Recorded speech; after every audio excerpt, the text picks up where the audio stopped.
Assalamualaikum warahmatullahi wabarakatuh. Waalaikumsalam warahmatullahi wabarakatuh.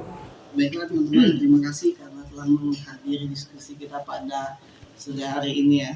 Jadi di sini kita akan membahas tentang definisi daring atau e-learning dan kita akan mengkaji dari 6 aspek. Dan kita akan mengambil kelebihan dan kekurangannya. Di sini kita telah mendapatkan 6 aspek, yaitu aspek waktu dan tenaga, aspek transportasi, aspek teknologi dan komunikasi, aspek finansial, interaksi sosial maupun kesehatan. Dan sedikit saya akan menjelaskan tentang definisi perkuliahan daring. Dalam pelaksanaan perkuliahan, kita sering mengenal istilah perkuliahan daring. Definisinya sendiri merupakan sistem perkuliahan yang memanfaatkan akses internet seperti rekaman video ataupun audio yang biasa diterapkan di universitas lainnya ya. Oke, saya akan menjelaskan tentang aspek waktu terlebih dahulu. Oke, saya buka dulu ya. Oke, di sini pertama aspek waktu.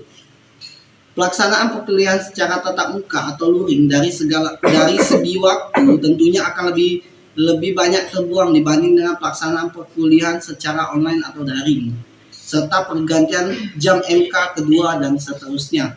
Terkadang jeda agak sedikit lama yang mengharuskan kita menunggu di kampus. Oke, saya akan menjelaskan sedikit tentang kelebihan tentang aspek waktu, yaitu pembelajaran akan lebih fleksibel waktu pembelajarannya. Yang dalam aspek waktu ini, kalau kita menggunakan berbasis digital atau e-learning, kita bisa berkuliah nih kapan aja dan di mana aja dalam waktu kapanpun. Dan perkuliahan akan terasa lebih tenang dan santai. Kalau kekurangannya ini bisa dijelaskan oleh saudara Agung. Ya, menurut saya kekurangan kuliah daring adalah masa perkuliahan lebih singkat dibandingkan perkuliahan yang bersifat konvensional, sehingga pengajaran maupun penjelasan tidak maksimal. Mungkin itu saja yang bisa saya jelaskan kekurangan dari kuliah daring. Dan kita lanjut ke aspek transportasi. Aspek transportasi ini siapa nih mau jelasin? Alfi ya? Alfi mau jelaskan dari aspek transportasi ya. Menurut Alfi, salah satu kelebihan dari aspek transportasi itu adalah jarak. Karena perkuliahan secara daring sendiri dapat diakses melalui internet atau secara online. Itu Kalau menurut saya, kuliah secara online dapat menghemat ongkos dan bensin sehingga mempermudah mahasiswa juga untuk mengikuti pembelajaran via e-learning. Dan menurut kami berdua, untuk kekurangannya, sejauh ini di aspek transportasi ini belum memiliki kekurangan atau kelemahan. Oke, berarti aspek transportasi ini belum ada kekurangan. Nggak ada kekurangan. Oke, kita lanjut nih ke aspek berikutnya. Aspek berikutnya yaitu tentang teknologi dan komunikasi. Teknologi dan komunikasi nih, siapa nih mau jelasin? Mungkin boleh Windy. Oke, sedikit Windy. yang Windy tahu. Ya, boleh. Aspek teknologi dan komunikasi ini sangat berkaitan erat. Yang pastinya punya kelebihan dan kekurangan masing-masing. Untuk kelebihannya itu yang pertama, sistem ujian berbasis komputer. Dalam artian meminimalisirkan potensi kecurangan saat ujian. Kan banyak tuh sebagian mahasiswa yang suka mencontek atau melihat jawaban temannya yang lain. Nah, yang kedua itu pengajar lebih mudah menjelaskan instruksi rumit. Dalam artian peserta didik lebih mudah untuk memahami. Yang ketiga itu pengajar dapat membuat kelas lebih interaktif dan proses belajar mengajar itu lebih menyenangkan.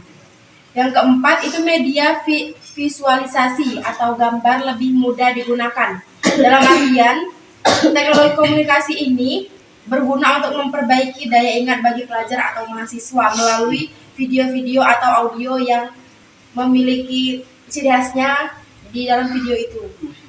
Kalau ada kelebihan yang pastinya ada kekurangan. Mungkin Wanda boleh nambahin kekurangan. Oke, boleh.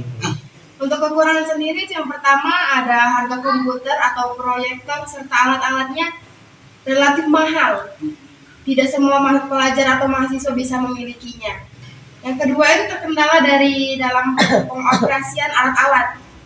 Mungkin dari handphone. Kalau handphone kan yang pastinya kita kalau mau daring harus ada sinyal. Mungkin kalau di tempat-tempat terkendala beda. Yang ketiga itu bermain game di smartphone saat pengajaran menjelaskan. Yang keempat, penyalahgunaan teknologi seperti mengakses konten pornografi serta cyberbullying. Yang kelima, pengajar mengalami kesulitan dalam penggunaan alat-alat ICT. Jadi, harus adanya sosialisasi untuk para pengajar agar dapat lebih maksimal dalam menggunakan alat-alat ICT. Nggak kalah penting juga nih, secara garis besar ICT sendiri menambahkan motivasi belajar karena metode pembelajaran yang digunakan itu tidak monoton. Iya. Mungkin monoton itu banyak yang belum tahu apa arti monoton. Di sini monoton itu berarti sesuatu yang bersifat sama dari yang sebelumnya atau tidak ada variasi. Singkatnya, melakukan suatu hal yang sama atau tidak ada perubahan. Contohnya kayak gini.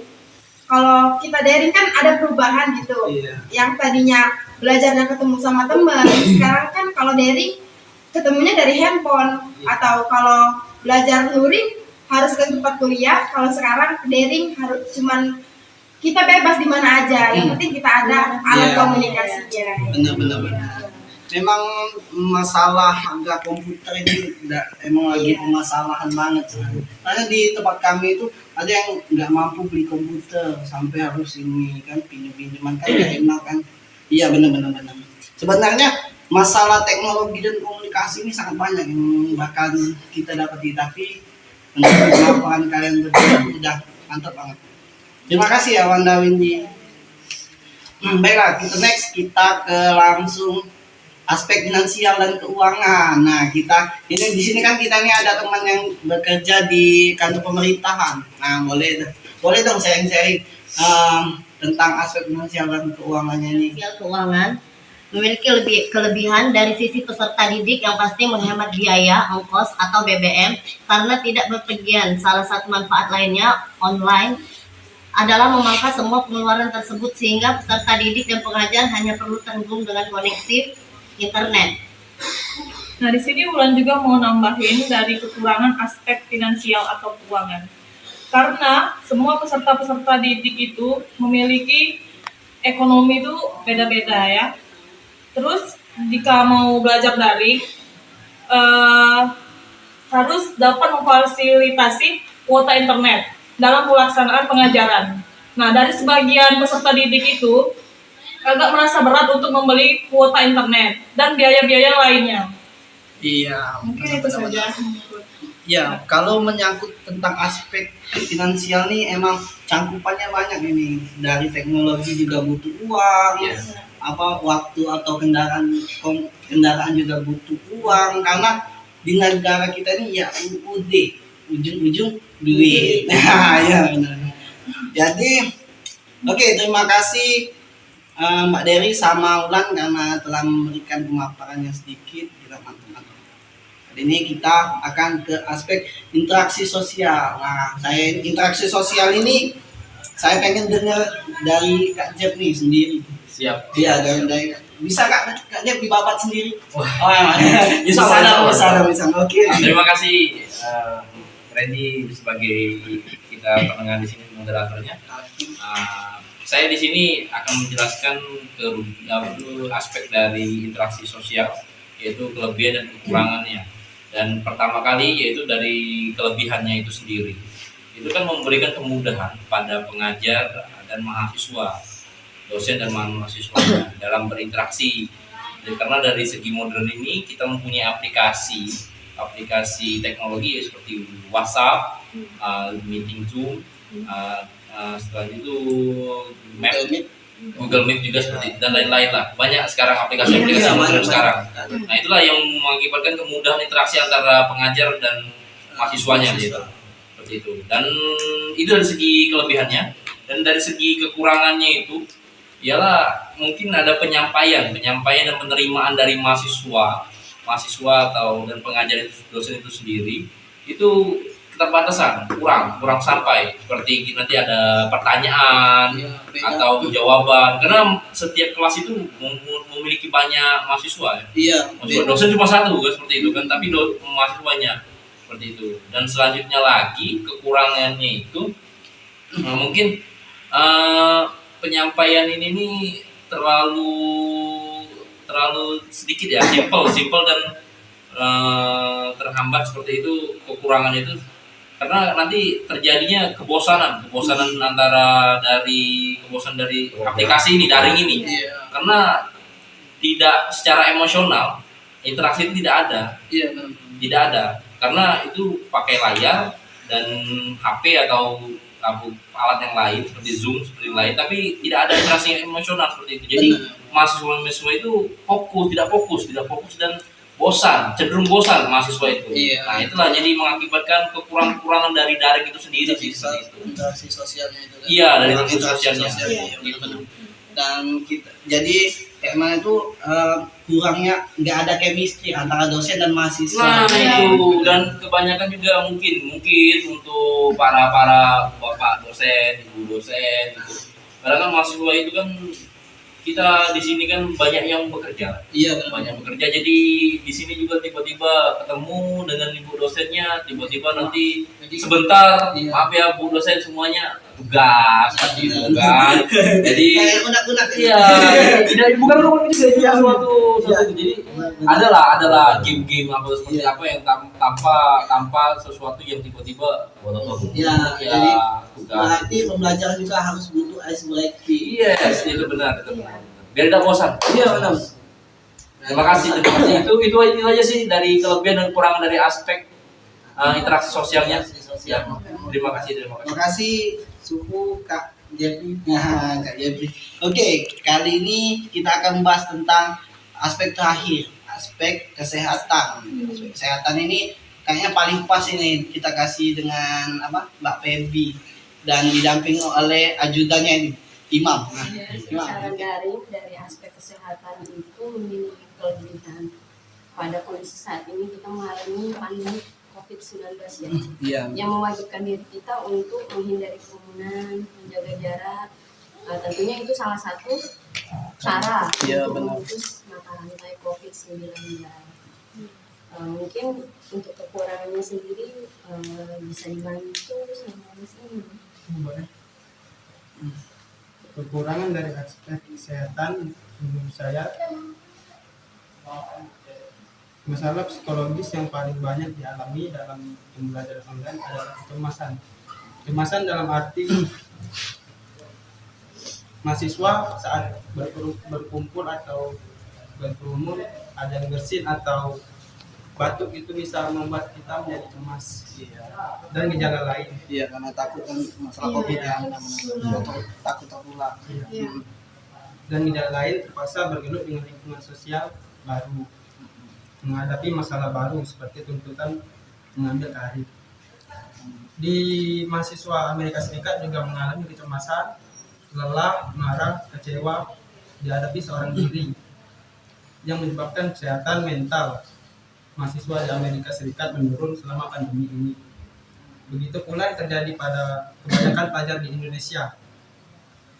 Contoh bulan Maret 2020 Kemendikbud mengeluarkan surat edaran tentang instansi pendidikan melaksanakan PJJ via aplikasi pendukung seperti Zoom atau Google Meet. Mungkin itu saja kekurangan yang bisa saya sampaikan. Iya, Imam. Baiklah.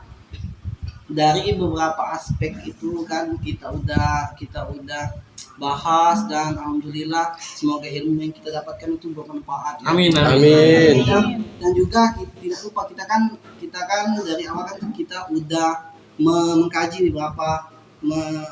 dan mengirim hasil konsilner yang kita sebarkan dari tanggal 30 Maret sampai 2 minggu ke depan, 2 minggu ya. Iya, 2 minggu. Sampai 2 minggu. Dan hasilnya 50% 50% itu Efektif. efek yang menyatakan efektif Iya. dan 50% tidak efektif. Iya. Iya, betul. Oke, mungkin itu aja nih teman-teman diskusi kita pada hari ini, diskusi santai. Dan terima kasih untuk teman-teman yang telah menyempatkan hadir. Semoga ilmu yang kita dapatkan hari ini kita dapat bermanfaat dan kita bisa terapkan dengan baik. Oke. Amin.